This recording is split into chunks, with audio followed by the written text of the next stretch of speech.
So as I said, I left my phone with all my stables and barns on it in Ohio, so I had to rewrite everything. I'm halfway through it now, but I do have all the 2-year-olds done. So right now we have 8 horses in the barn. Big Jim Colt arrived the other day, and I don't know his name. So I didn't put him on the list simply because I don't know who he is. Mario has him in his barn for now.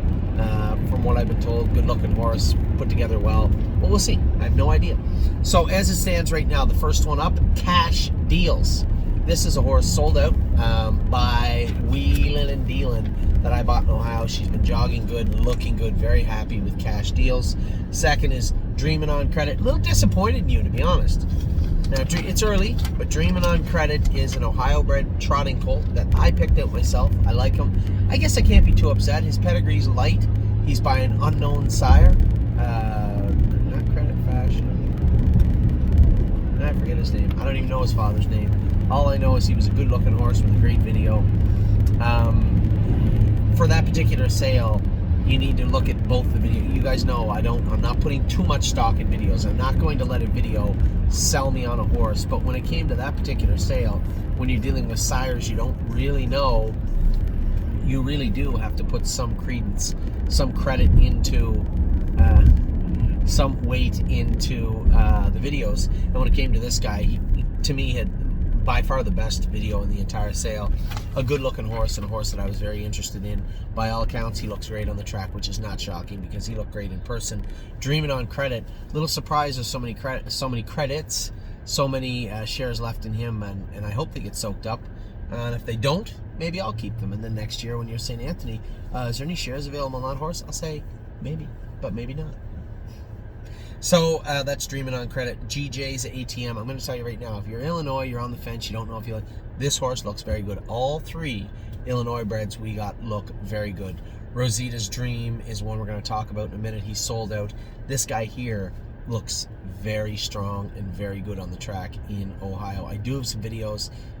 If I can remember it, I'll load them tonight for you guys to look at. Joey had shot them, so I got to take them from Joey's thing, save them to mine, and upload them onto YouTube for you guys, or to Kelly is what I usually do. My 1%, this horse is going to have a strong cheering section from the first day in the barn. This is Dewey Ann's son. I was so impressed. I got to give credit where credit is due. Jeff Ruck did an incredible job raising this colt. He looks great.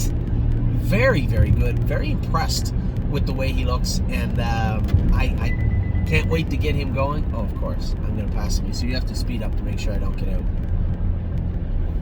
I thought I was in Ontario. Feels like I'm in New York.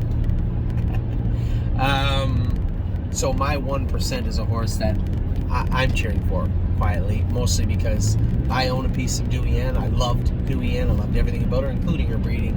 So I can't wait to race her sons. Dewey Ann was a little pigeon-toed, stood in, her knees were a little offset. You know, she just, God did not bless her with a perfect body, but she wanted to. She wanted to be a good horse. So somebody asked me, it was a great question about a month ago. They said, do you really believe determination of the mother plays a role in the foal? So virtually what they were saying is, do you believe that determination is hereditary?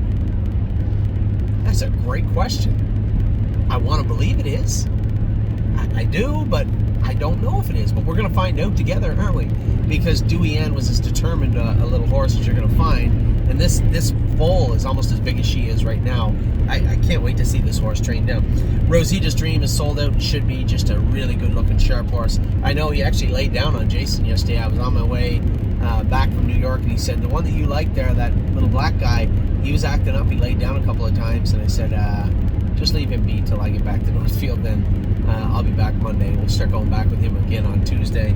So Rosita was being a little bugger to Jason on Friday. Silent Assassin. Man, this horse looks really, really good on the track too. Really interested in Devious Bands. They had a great year in New York, obviously. Gertrude squandered the rail in the final at Yonkers, but the entire breed, I think, I know that Mark Treffy, I keep saying their horse, the rifle horse, Southwind Rifle, I think his name is. I've only seen snippets of his races, but from what I can see, he looks really, really good. and then Gertrude. I know there's others. Those are the only two that I know off the top of my head, though. And then Twin Cedars All-Star. This is a very peculiar case. This is a colt that his video looked incredible. He looked so big and strong in his video. And then when Rob Ridoff went to go look at him again, this guy was by the leading sire, an accomplished sire in Illinois for the last 3 years. Decent family. Rob went to look at him. He said, he doesn't look as big and strong as he did in the video. And as he's telling me this, the young man that took care of I told you this, the young man that took care of the colt came over and told the story about how they videoed the colt and he gets sick. He gets sick shortly after that, lost weight, tucked up. You could tell that he had like a hay belly, so he must have got real thin looking, and they left him in a stall trying to get weight on him furiously for the sale, but you can't just put weight, you gotta have them look athletic.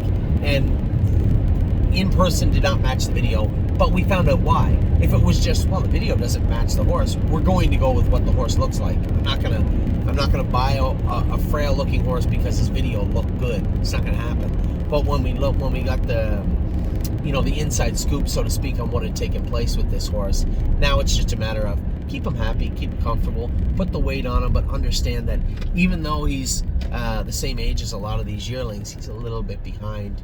Not like he's, the ugly duckling. He just needs to get healthy again. He's healthy now, but he needs to put that muscle on that all yearlings come with. And it's just from sheer work. Not too much work, but not too little either. So Twin Cedars All-Star is a horse that and again, you can go back and look at these videos. Obviously, you can see where I'm going. With the 3 horses I bought, somebody had said, Anthony, why would you buy 3 trotting colts? Why not buy like a trotting colt, a pacing colt, and a trotting filly? I said, I'm sorry, I don't operate that way. I'm not going to buy 10 trotting colts, but if the 3 most affordable, value-based horses in the entire sale are trotting colts, then that's what we're going to buy. It would be unbelievable to think that we would have the 3 best horses in Illinois. I would just like to have 1 good horse in Illinois. And I guess spreading it out over 3 gives us a better chance of having a competent, competitive, strong trotting colt. So that's where we're at right now. Those are the babies. We do have 8. There is a big Jim. I don't know his name. I don't know his mother. I don't know anything about him other than he's a big Jim and he's in shed row 5. But as we start to fill up the barn, I think there's 3 or 4 horses in play, and this is very important also for us, for you New York clients out there. We are going to be at Goshen. Not only is John Boutenchain going to be there looking at horses for us, Mark Beckwith is going to be present also. Very interested to see how these guys interpret babies. I love this stuff too. I like to talk to other trainers about what they find interesting in horses, what draws them to a horse. Is it strictly conformation? Is it strictly pedigree? Is it a combination of everything? Do you factor in how the horses look? For me, I like a horse with a good-looking head and a sharp eye that has some athletic ability. Obviously, when you see them walking, it was so funny because, it was 2-3 years ago. If you go back and look on our YouTube page, somewhere in there, there's a video, an interview that I did with Ron Burke. Just Ron and I talking about babies. Before I had ever, made it known what I look for in a baby, it was so interesting to hear him say the same thing. He said, honestly, first and foremost, just show me an athlete. And he said that, and I was so happy because that's kind of how I feel, right? Like a horse like Dreamin' on Credit. There's not a ton of pedigree there, and I don't know his father, but man, he's a good looker. So when it comes to what I look for, it's the same thing. Show me an athlete. So that's where we're at right now with the babies. We may pick up 1 or 2 at the Goshen sale, depending how affordable they are, depending on what's out there. I'll be completely honest with everybody. There are 4 horses in the entire Goshen sale that I personally am interested in, and those are the 4 I'm going to be looking at closely. So when it comes to what are we doing at Goshen, it will be a combination of 1 or more of the 4 I have picked out, unless John Boutenchain or Mark. But why would they tell me, hey, you've got to buy this horse, when they're there looking at horses also?